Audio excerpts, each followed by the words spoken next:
Hey everybody, welcome to Drive Thru Review 134. Today I'm going to talk about the Convoy. This is a new game from Portal. This is set in the Hiroshima Hex universe, just like the game Hiroshima Hex and 51st State and whatever the new era. So it's just a two-player card game, and it sort of feels like Hiroshima Hex, the card game.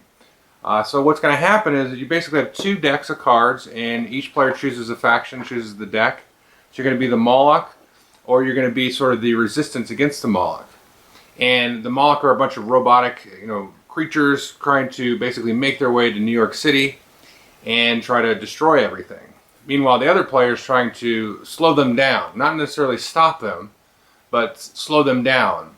And so you're going to do multiple battles right from the first turn, and then basically try to conserve. Each of you has a deck of cards, and try to sort of optimally conserve that.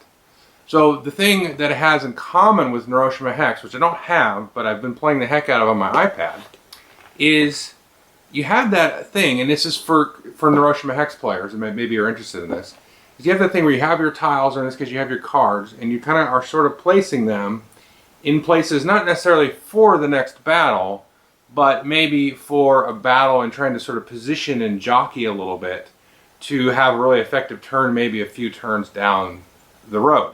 So you've got different units, and then sort of modules and things like that. If you're the robot, you can enhance your units with. You've got instant cards, instant things like will move guys around, kind of like Hiroshima Hex, how you can move stuff around, and then some other little kind of dastardly effects you can do. And then the human side, they have like different bases they can do to kind of give buffs to their side. So let me just show you how it works, and then I'll come back and say what I think. So here you can see all the components of the game, and here are the different cities and areas that you're going to be doing battle in. Now what's going to happen is you're going to always do it in the same order every game. You're going to start at Ziggy 1 and then make your way to New York over here. And then each player is going to get a deck of cards. Like I said, you got the Moloch, they get a deck of cards, and these are totally unique. There's not really any repeated cards or anything. They're very faction specific. And you've got here the resistance, the outpost guys, the humans, trying to destroy the robots as they get closer to New York. You got a bunch of different chits here, I'll explain in a minute. Basically what's going to happen on your turn is each player starts with 4 cards, and then you're going to start your turn off by drawing 2 cards. And then the Moloch player is always going to go first. And we're going to start in this city here in Ziggy 1, the first city. And then we're going to have battles all the way down through to New York. And then as you sort of resolve battles in each of these is going to get flipped over and destroyed. So these are getting destroyed no matter what you do. So it's inevitable that we're going to work our way down and New York is going to get wrecked. Everything's going to get wrecked. But the Moloch player wins is if at the end of the final battle in New York, if they have 1 robot in there, or they have 1 card left in their deck, then they win. If the outpost will win if there are no robots in New York and there are no cards left in the Moloch player's deck. So sort of in a different way, both players are trying to conserve as many cards as they can throughout all of these battles, and there are several battles. You can see on each of these city cards here, you can see these little areas here, these districts, and each of these represents a battle.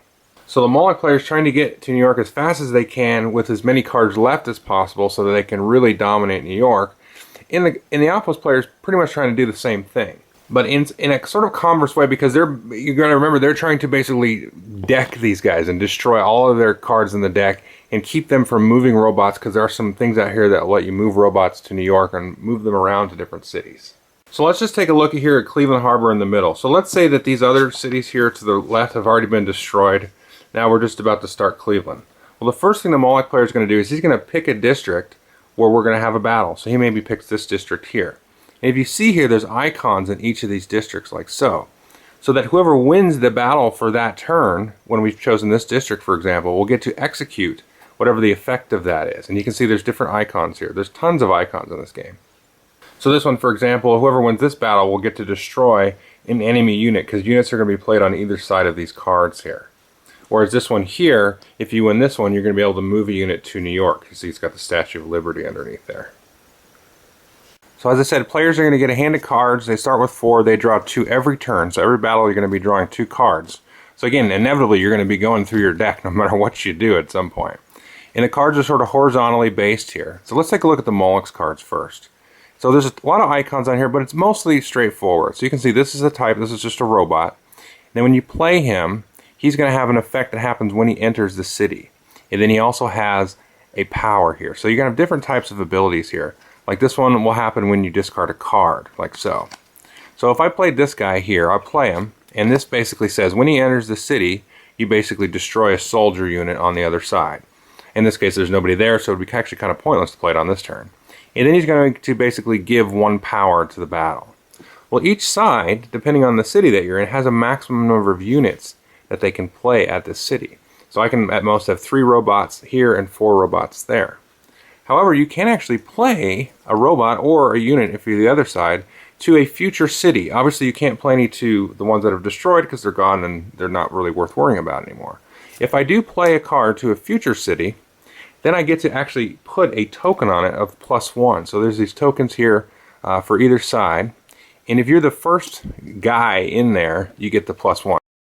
So just another example here of another guy. He's got a power of 3, a little bit more. And then his power is sort of a constant thing. He's actually going to reduce the amount of soldiers that will be allowed to be played in that city by 1. So if I put him down here, I've got a power of 3, and he can now only put 3 soldiers in there. So in addition to robots, you could be playing these instant cards here on your turn. And basically this is very simple. You play this card and then you can move a soldier forward or back on the other side. In addition though, the Moloch player has some of these modules. But during this first phase where the Moloch player is playing cards, he won't be able to play these just yet, but I just want to show them to you. So here's a module here, and you see this is +1. So later on I may play that and give him +1. But let's talk about that later. So after the Moloch player is played, then the Outpost player is going to play. Now similarly, the Outpost player has these troopers and these soldiers and types of things. You can see that by that icon there. They're going to play these. And here's the power that they have. And this guy has an ability activated when he enters the city. He basically gets to draw a card. And again, if he plays at a city that's in the future or further down the line and there's no other creatures there, then he can add the +1 as well. So he couldn't get it there because there's already somebody there. So he could play that there and then he could draw a card off his deck. This soldier here, this is an example. When he enters play, he'll actually just wipe out a Moloch character right away. So he could jack that up and that would be good because he's got +3 power. And so he could play that. And then in addition to the soldiers, they've also got instant cards that you can play. So I could play this one and basically move a soldier. So one little cool trick you can do with the soldiers is you place that guy there, get the +1 if it's vacant, and then play the move, and then move him back. And then now he's coming in with a little bit of extra power. In addition, the Outpost guys have these buildings here that they can also play during this phase. And so you just basically play these, and then they have some effect. Like this one has 1 power, and then it gives +1 for all the soldiers that are in that area. And again, you can pretty much play out your entire hand. The only real restriction is basically the amount of cards that you can have at each place. And it's probably not a very good idea to do that. Now, in addition to playing cards, the Outpost player also has the ability to sometimes activate a special ability at each location. So you can do that once per game, pretty much. And then basically just take and place that over there to remind yourself that you used it. And then once the city's destroyed anyway, it's flipped over, and then you won't really be too worried about it. But you can play that and then activate that ability. There's a few different abilities. This one basically says if you draw a card or discard a card, then you can add +1. For your total amount of soldiers that are allowed to be played at this place. And there's different abilities on each of the different cities. Again, after the Outpost player is played, then the Moloch player can start playing combat modules. And that's all they can do in this phase is play the combat modules. And that's the only time they can play it. And then you maybe will activate any of the effects of these. And it's possible even for the Outpost to steal these and then activate those after the Moloch player does. After both sides are done playing cards, then we're going to resolve the battle, and we're going to take a look at the power on each side of the card. And if there's a winner, then they'll get to activate the special ability. And then we'll place this little flaming building icon there. And then the Moloch player will choose the next district. And then once all of the districts are destroyed, we're going to move on to the next city. But before that happens, once all the districts are destroyed, the Moloch player is allowed to move one of their robots to New York. And that's pretty much the game. So like I said, once the final battle in New York has been determined, then we see if there's any robots left and any cards left in the Moloch player's deck. If there is, Moloch wins. If there's not, the humans win. And as you can see here, there's a ton of iconography on these cards, just all over the place. There's just quite a bit. And we've got a little bit of a cheat sheet on the back here for some of the iconography. There's sort of an index you can see here. It's very small writing, but it's not too bad.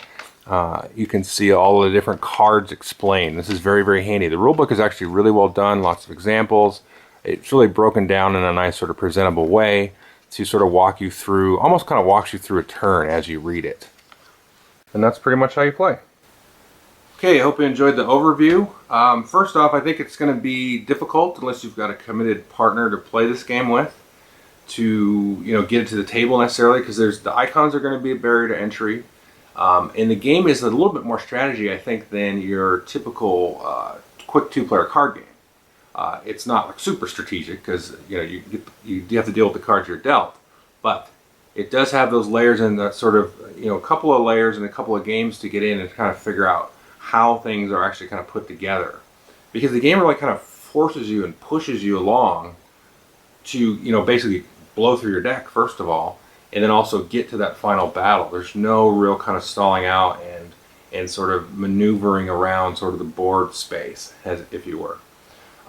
Some things that I like about it, it's Hiroshima Hex theme. The theme comes across nicely with it. I like the stress of being pushed and having to kind of conserve as much as you can, but still try to win the battles to get the different effects. The whole thing about the Hiroshima Hex that I spoke about at the beginning is nice because that's whole thing of like, okay, I can put some tiles, in this case cards and spots, to win sort of these immediate little quick battles. But then I kind of want to move and get some big hitters kind of positioned in good spots so that when these other battles are eventually going to happen, then I'm going to have the ability to to use my forces to an effect. But I'm also kind of showing my hand at the same time and showing what I'm capable of. So I'm giving the other opponent time to prepare and maybe make some different decisions with their sort of hand management space. So it's nice. So I think that it's a game. It feels like it's a one-off game. I first was playing, I was like, oh, they could have different factions. It could be like the Hiroshima Hex card game, but it's not. It's really geared towards these two decks and this set of cities, and maybe they could do some other two factions in another scenario, but I don't think you could really mix and match. I mean, I could be wrong. But yeah, I would say get this if you've got somebody that's really into the universe, who's really into, if you like Hiroshima Hex, I think you'll enjoy this game. I mean, there's no question about that. It feels like kind of at that same level. But again, the icons, you're gonna have to get over that. But again, Hiroshima Hex fans are gonna be able to deal with that. So that's Convoy, and take a look at it. Thanks.